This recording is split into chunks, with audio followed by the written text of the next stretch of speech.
We're going to continue with the series on the 10 Commandments, and we're on the 9th commandment now, which is, thou shalt not bear false witness against thy neighbor.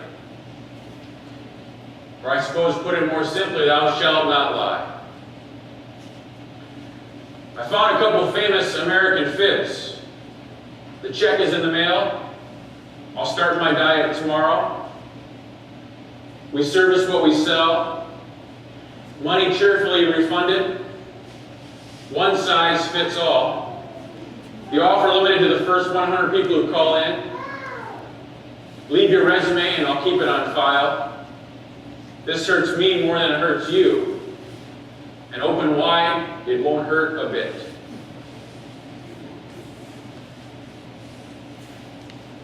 Thou shalt not lie. Thou shalt not bear false witness. Well, we have to lie, right? There's a clip from a movie called Liar, Liar. It stars Jim Carrey. And in the movie, his son, Jim Carrey is a divorced dad sharing custody of his son. And one day for his birthday, his son wishes that his dad could not tell a lie. And the wish comes true. The funny part of the movie is his dad's a high-priced attorney. But we all know professionally lie for a living, right?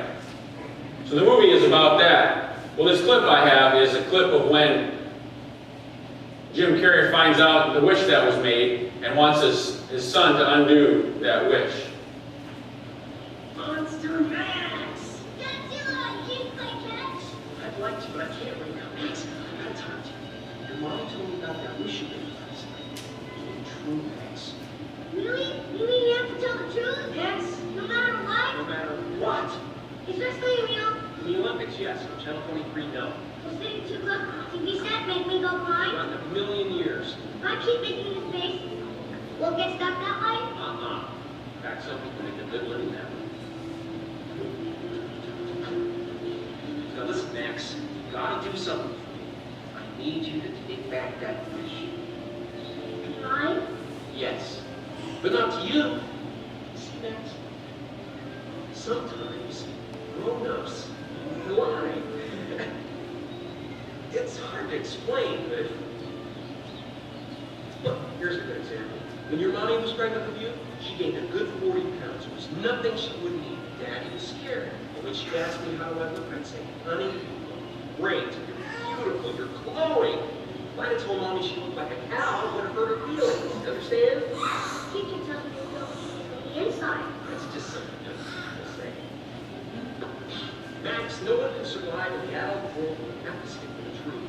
I can lose my case, I can lose my emotion, you will lose my child. I need your help, Max, okay? Okay. Whatever you did last night, this time, unwish.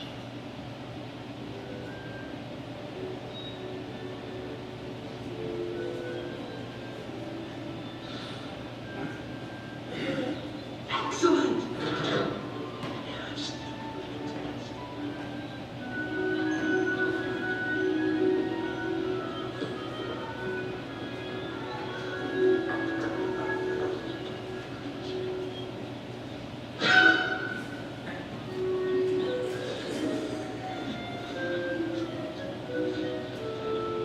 Did it work? Not like I'd hoped. Did you unwish it? What? Oh, what? Yesterday when I wished it, I really meant it. This time when I unwished it, I only did it because it told me. All right. Do it again this time.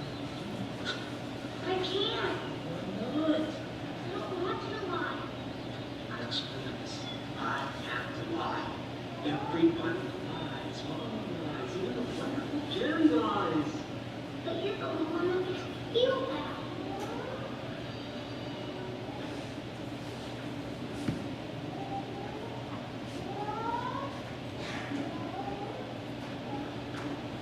So is Jim's character right? Does everyone have to lie? Your grandmother gives you a shirt for Christmas. It's hideous. You open it up. That's awesome, Grandma. Thank you. I always wanted a shirt like that. You accidentally break your neighbor's garage window with a baseball. That wasn't me. It was my neighbor. It was my best friend. It was my brother. It was my sister. Your wife asks you if this dress she's tried on makes you look fat in the store. Is it okay to lie there? I don't know. Maybe it is. But do we have to lie to get through life? It's possible. There's exceptions in the Bible when God allows lying. In Nazi Germany, if the Gestapo were to knock on your door and ask if there were any Jewish people living in your house, does the ninth commandment compel you to say yes, or you can't lie? I don't think so. They were saving lives. And those are the exceptions that we find in the Bible. See, I always like when I look at these commandments, see if I can find some exception, some loophole where you can get around it. And thou shalt not lie. There's a couple loopholes. Maybe one loophole, if you're saving a life. In Samuel, King Saul was looking to kill David. And Saul asked Jonathan, his son and David's best friend, where David was. Jonathan, in order to protect David, said, David earnestly asked me to leave to go to Bethlehem. In another story, God tells Samuel the prophet to tell a half-truth. God rejected Saul as king, and he sent Samuel to anoint a new king who would replace Saul. But Samuel feared for his life. So Samuel says, how can I go? When Saul hears that I've gone out to anoint a new king, he'll kill me. The Lord said, take a heifer with you and say, I've come to sacrifice to the Lord. So Samuel's assignment was to anoint a new king, but he was going to deceive Saul by taking a heifer and pretend he was going to sacrifice. And then in Joshua, Rahab lies about the whereabouts of Israel's spies, and she wasn't punished for it. And then in Exodus, the Pharaoh made a ruling that all the male children under a certain age were to be killed. But the midwives didn't follow through. They said, the Hebrew women aren't like Egyptian women. They're vigorous. Before we can get there, they've already had the baby. And God rewarded the midwives for protecting the children. So there are exceptions to the commandment, I suppose, if you want, thou shalt not lie. But those exceptions prove the rule.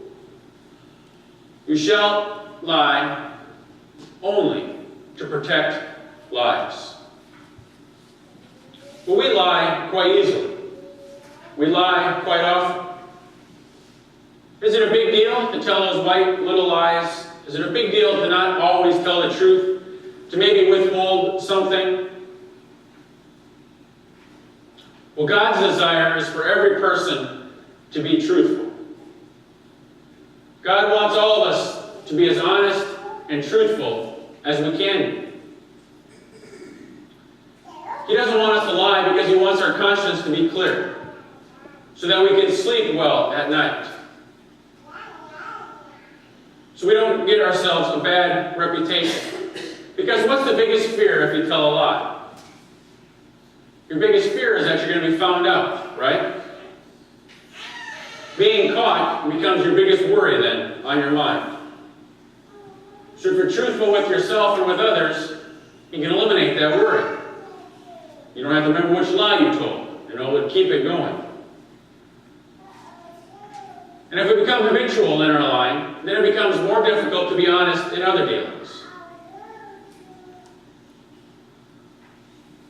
Lying seems to start at a real small age. I shouldn't pick on my children so much, but I will, because they're the most experienced that I have. But anyone that has raised children and been around them know lying is something that almost seems to be bred into us. Have you cleaned your room? Yep. You walk in there and everything is all over the place. Or maybe it's shoved in a closet or under a bed or something like that. Did you wash your hands? Sure did. Why is there dirt all over there and I don't see any water in the sink or there's no soap being used? I don't smell anything on your hands. Did you get your brother? Nope.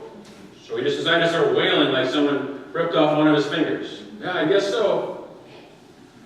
Why is it that it seems so easy to lie? And it doesn't necessarily stop as we get older either. Sometimes it seems easier to lie, right, than to tell the truth. Oh, I might hurt their feelings, or, you know, I'll get to it eventually, so it's okay to lie. It seems to almost be bred into us, almost natural. Almost, it can become a habit. But just like any other bad habit, it's one that can be broken. And usually habits get broken when there's consequences. You punish children for lying. Sometimes we get punished for lying because we get found out, our reputation's damaged, or we end up hurting someone else's feelings or making the situation even worse by lying. How many times have you heard, how many times have I said, if you only would have told me the truth the first time, things would have been a lot easier? You could probably name 100 examples of celebrities, of politicians, of people in the news, but they get into a situation and if just they would have told the truth the first time, things would have been about half as tough on them. But instead the lie comes out because you're thinking, maybe I won't get caught. Maybe if I can work this long enough, I'll get away with it. And most often, you don't. At some point they get found out, and it's always worse. The cover-up is always worse than the crime. It works that way for kids, it works that way for adults. So why do we lie? We lie to keep out of trouble. We lie to protect our image. Sometimes we lie about other people because we're angry at them, or we want to get revenge. Sometimes we want to protect ourselves from consequences. I didn't break that window. Someone else did. Sometimes we lie to get attention. We may embellish the story a little bit. Maybe we'll fudge a little bit on a resume, or we'll embellish some other part of the story because it attracts more attention to ourselves. And along those lines, sometimes we lie for personal gain or to look better. But most of the time, lies get caught. I'm sure we can think of examples of people who seem to have lied and seem to get away with it. But we must be careful about our lying, even if we can justify it in some way, or we think we can justify it.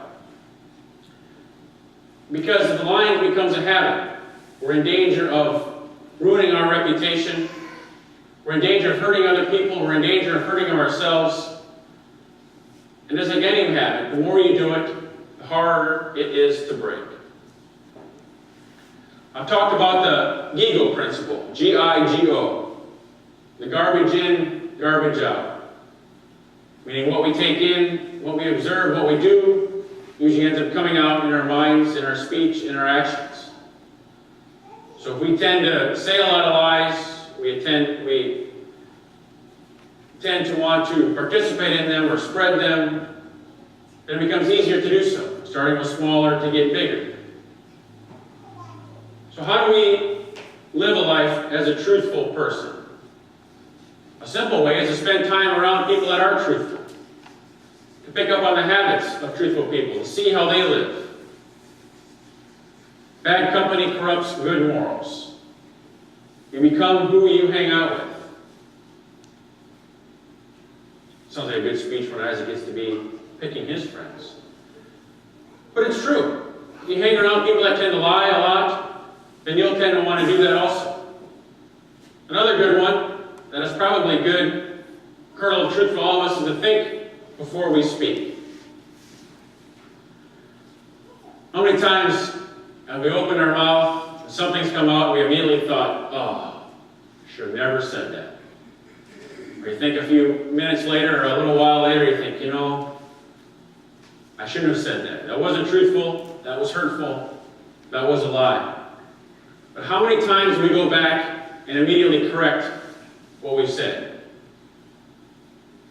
I know but sometimes I think, maybe they won't catch it. Or I think, it wasn't that big a deal. Maybe I'll get away with it, I'll even think. But those times then, they come back and say, I found out what you said wasn't the truth, or what you told me really hurt me. And then you feel about this tall. Whereas if you would have been back right away and said, Joe, what I said wasn't truthful. What I said was mean and hurtful, and I apologize. Many more times the reaction is, okay, I understand. Thank you for apologizing. Thank you for clearing that up. Instead of waiting to be caught, apologize. Be proactive. Say, I realize I made a mistake. I want to apologize. I want to make it better. But thinking before we speak can solve a lot of our problems. Make sure that what we say is true and that it won't hurt someone else. Then, of course, mean what you say. Jesus says in Matthew, don't say anything you don't mean. This counsel is embedded deep in your traditions. You only make things worse when you lay down a smokescreen of pious talk saying, I'll pray for you, and never doing it. Or saying, God be with you, and not meaning it. You don't make your words true by embellishing them with religious lace. In making your speech sound more religious, it becomes less true. Just say yes and no. When you manipulate words to get your own way, you go wrong. Mean what you say. How does it feel when someone promises to do something for you and then it never happens? Someone promises to be there to help, they don't show up. Someone promises to help do some yard work, they don't show up. We can all think of people or friends we know who have promised us one thing or another and don't happen. It never happens. We can all think of people who we kind of know if they say, yeah, I'll be there to help you, that we kind of, yeah, okay. They might be there and they might not be there. But we've learned from experience that probably they're not going to mean what they say or they're not going to keep their promise. Well, we certainly don't want to be that person. We want to mean what we say. If we promise to pray for someone, we pray for them. If we promise to help them out, we show up and help them out. Even though it might feel a lot better to sleep in that Saturday morning. Unless, of course, we've got a legitimate excuse, car trouble, sickness, or something. But mean what you say. Keep your promises. We want to be someone that we can trust. We have to remember that we are living examples of God and of Jesus. And if people learn that they can trust us, then we can better embody that love and that forgiveness that God shows us. Whereas if we don't keep our promises, we don't say what we mean, then people won't trust us. They won't rely on us. Or they won't be able to rely on us. They won't see that love of God reflected in us. The last thing we can do to live to be a more truthful person is realize that lying is a sin. Not only that it breaks one of God's commandments, but in that lying hurts other people. Lying hurts us. And in turn, lying hurts God. We know the world can be and is a cruel place. But by remembering to be as truthful as we can and by not lying, we can make it less so. At least we don't have to be part of the problem. To not be the one who tears apart another person with our speech. Make sure our speech is pure and builds up people. Let people know that we are a person of integrity, a person who can be trusted. Now, I know it's easy to say, thou shalt not lie. And we can all think of a million examples, some of the funny examples we had in the beginning where we have to lie, or we do lie, or they're just little white lies. And I'm not up here to say that, going from this sermon forward, that none of us are ever going to lie again. But we have to be very conscious of what we're saying, very conscious of what we're promising. very conscious of what we're saying about other people. Because those lies, we all know, spread very quickly. We all know they can do a lot of damage. And sometimes if we can be the one weak link, or the one person that doesn't pass along that lie in a chain, we can stop it in its tracks. We can be the person of truth and integrity that keeps that lie from spreading. We can be known as someone who can be trusted, someone who means what they say and will keep their word when they make a promise.